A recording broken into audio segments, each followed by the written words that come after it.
I want to spend a little more time on energy, and Shri, if I can bring you into this conversation now. There was a time in the starting days of Russia's war on Ukraine that energy, crude oil from Russia was heavily discounted.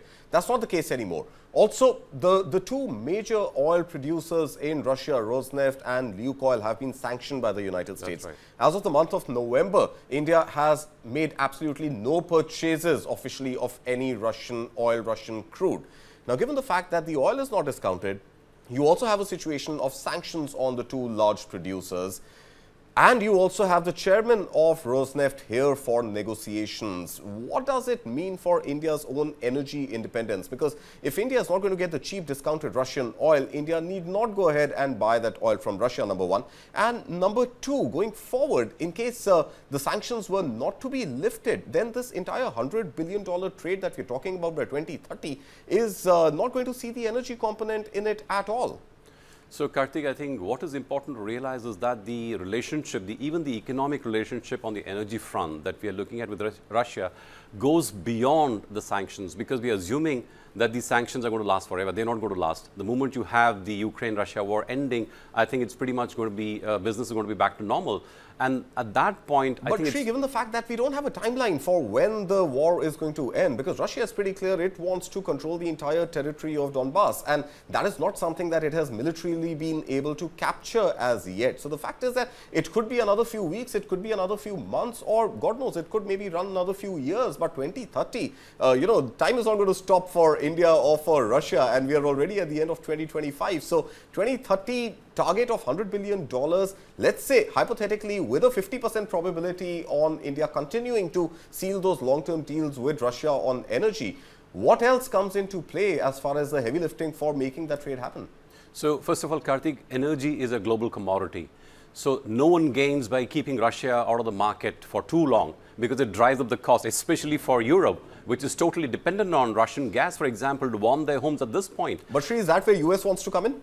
Is that the gap Absolutely. that US would want to fill in? Definitely. I think that's one of the reasons, why we have this, the whole scenario right now is because US is also keen to be one of the sellers of energy to the world.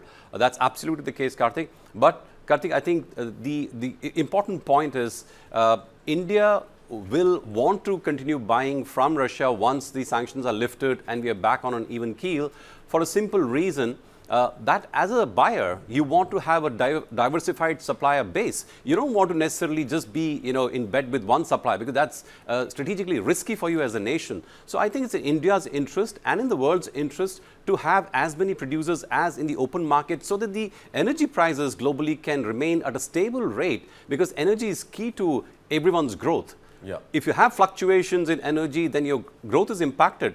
And I think for world peace itself, energy plays a very important role. Right. So I think India will want to stay engaged with Russia. I think we are also preparing for a time when we are looking at alternative mechanisms, even if the sanctions continue. Yeah.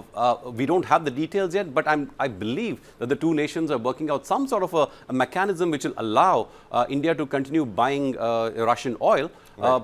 I'm sure even President Trump would want the American household not to be impacted by, India's purchase from non-Russian sources, because if India were to step in to buy, let's say from Saudi, for example, increase its purchase from Saudi or other sources, and now we have an issue with Venezuela as well. Right. So I think there is a lot of stress on the energy market which will come into play, and it's in everyone's interest to make sure that the Russian oil comes into the market in some fashion or the other, Karthik. All right, General Kulkarni, before you step out, I know you have another engagement. I want to get your view on the same question, that the US sanctions on Russian oil, US pressurizing India as well as China to stop buying Russian oil, and India seem to have given some concession on that request already. Is it for US to ensure that what it calls the funding of Russia's war in Ukraine comes to an end, or is it so that India diversifies its own sources of crude oil purchase, and that basket must include the United States? Thank you, Karthik. I think that's a false narrative. Firstly, before the Ukraine war started, our dependency on Russia was just about 4%. That's right. And it was only at the insistence of the USA, because we wanted to give the non-Russian suppliers to India, to the Europe. And absolutely. Nobody wanted oil prices to go through the roof, and that is why India and China both went ahead and bought the discounted Russian oil. Absolutely, Karthik. And it was for that reason, to ensure the stability of price, that 1.8 million barrels per day were being imported from Russia for us. And of course, the discount came to us as being good friends. But now that also is reduced. And now what Mr. Putin himself has said, that, well, if US is saying what it is saying, but it is importing what? Their nuclear fuel from Russia. So this hypocrisy of USA gets exposed with notes, this thing. It's absolutely clear. Notwithstanding that, just a word about Donbass. Now, Donbass, from 2014 onward, the DNR, the Donetsk Republic, People's Republic, and the Luhansk People's Republic, this has been on since 2014. And the independence to these two little autonomy to these two small provinces as part of the Donbass were already given. And therefore, what Ukraine was attempting to do, and you see the Minsk 1, you see Minsk 2, you see the Normandy 4, all of it wanting it. And therefore, it is only from 2022 that the entire thing erupted. Otherwise, the Russians have been at war with Ukraine since 2014, firstly because of the loss of Crimea, and thereafter the DNR and the LNR, what they call it, which now we call combined as Donbass region. And hence, it is the Russians which have been wanting, whether the Russian speakers were there, a Russian culture was more prevalent there, but this region has always been a difficult region, both for Ukraine as also for Moscow. It isn't that it was, but definitely the Moscow decided to take it. But one way forward is, as I look at it, I don't know how it is that the win-win divide Ukraine into West Ukraine and East Ukraine, and let East Ukraine be under the custody of Russia, as what was done after the Second World War with Germany. West Germany and East Germany, West went to the Allied, left Russia, and East Germany went to Russia. And therefore, this kind of an arrangement might help, resolve the issue. But definitely, Donbass will not be given up, because that is mineral resource that also happens to be the agriculture. Now with Zaporizhia and Kherson in there, yes, sir, you find the Russians are very much into it. You find Kharkiv much closer to Russia, but Russians are finding it extremely, extremely difficult in keeping the Ukrainians away. Right. But definitely, all said and done, Donbass and Zaporizhia and Kherson in custody of Russia, that's about 20% of Ukraine. It's a win-win situation for Russia. Zelensky, virtually, I understand, giving up and might just resign. That's what the rumors are all about. Yeah. If that be so, I think we should. The worst days are over. And with good relations with Russia, it's a win-win situation for everybody in the world. All right, General Kulkarni, thank you so much for your views. I will come to Barnik in just a bit. In fact, we have to go into a break. But before we slip into that break, I want to get a final input from Ambassador Jayant Das Gupta on this entire energy debate that we are having right now. And Ambassador Das Gupta, the messaging with Igor Sechin, the chairman of Rosneft, here as part of the Russian delegation. Remember, there are US sanctions on Rosneft. So one would have assumed potentially that we will not be in a situation right now to make any commitments to Russia on purchase of Russian oil. But the fact that the chairman of Rosneft is here, is this Russia's messaging to the United States that we know how to deal with sanctions? We've been there before. We understand that road and every contour of that road very well. And you can't pressure us into not selling oil to our allies. Yes, that is indeed a very important reason why the Rosneft chairman is visiting India. The other issue is that Rosneft has, I think, about 49% of Nayara Energy, which is also a large oil refiner in India.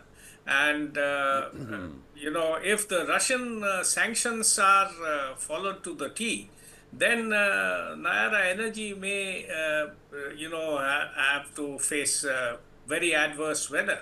Right. So it is also not only the supplies to India, but also about Nayara Energy, in which the Rosneft has invested heavily.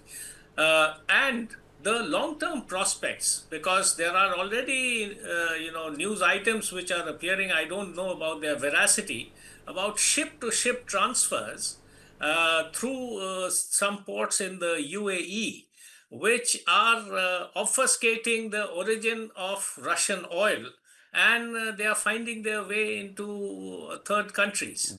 So Fleet. I don't know whether that is going to be a thing which is going to be, adopted by many countries. But there are other problems, and of course, it is the hope is there that the Ukraine crisis would get sorted out within the next few months, and then all these sanctions and other things will disappear, Right. and things will be back on an even keel. The last point is that Russia, I think, supplies about 10 to 12% of the oil in the global market. Right. It was at its peak. And if that gets restricted severely, the oil prices are bound to rise. And that is going to affect a very large number of countries, including India, which imports about 85-86% of its crude oil. But Ambassador So Dasgupta, we haven't really seen that spike in oil prices. In fact, oil prices, if anything, have been fairly moderate. $63 a barrel last I checked. Barnik, we haven't seen in the last 1 month since the sanctions have come in, we haven't seen that spike in oil prices. So let us be very practical here. I think there is no real discount of Russian oil today. I think for India to commit to buying Russian oil, the Russians have to deep discount that oil for India. Right now at $58, which is the price of Russian oil to India, it does not make sense for India to buy Russian oil. The $5 gap is not enough for all of the other costs which have to be taken in. So I think I think India played an important role in stabilizing the global oil market once the Russian supply was taken off. I would add that this was actually done at the behest of the US, which requested India and China to buy Russian oil. Yeah. I think some of that has now stabilized, and if any, the crude oil prices are actually headed further down. In fact, if you look at year-end estimates around this time next year, I think it's quite possible that the crude oil prices will be closer to $54, $55. In that sense, India should follow its pragmatic strategy of buying the lowest cost crude from wherever it can get, right, while maintaining friendship with everyone, which is what it has done, because it has bought $6 billion of US oil in the form of LPG this year, and it will continue to maintain the basket, but the thrust will always be buying the cheapest oil possible. Yep. And if the Russians want us to buy more oil, they have to sacrifice gross margins and give us another $10, $15 discount if we have to seriously consider buying Russian oil at the scale we were buying for the last 2 years. Absolutely. Shri, I just want to get one word from you as well, and I want to understand that it's not that there's a supply issue with crude, right? There is enough crude with the Gulf and with the US as well, from what we understand. So it's not a question of supply, it's a question of just moderating that supply to keep prices at a certain point. So Russian oil not being in the market would give OPEC the chance to increase their capacity, wouldn't it? Absolutely, Karthik. That's how the commodity market works. It works on supply and demand, pure and simple. I just want to also touch upon a previous question that you asked, Karthik, on the presence of the Rosneft CEO and what it signals. Are we going to brazenly violate any sanctions that US has imposed on purchase of Russian oil? I don't think his presence here signifies that we're going to be brazen about continuing to buy Russian oil. Not at all. I think there is a real risk of US imposing some sort of secondary sanctions on India if we were to blatantly go against what US thinks is in some sense, the arrangement that should be adhered to. I think the intent really is to look beyond this whole era of war, between Russia and Ukraine, and look at some sort of a long-term mechanism which makes it viable for India to continue purchasing oil from Russia. I think that's a larger relationship. I think the two countries are trying to forge. If you don't mind, I'll just give a 30-second Sure, intervention. sure. I think we had a lot of discussion on balancing act. I think the message diplomatically the Prime Minister has conveyed over the last 3 months with his visit to the SCO and his dynamics with President Xi and now with President Putin is that India cannot be pushed around.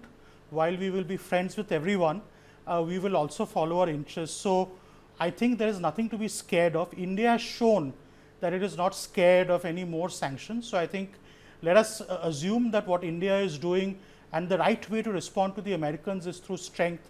And that's the strategy we've adopted. It is balanced, but it's balanced with strength, which has been the posture adopted by the Prime Minister and his team over the last quarter.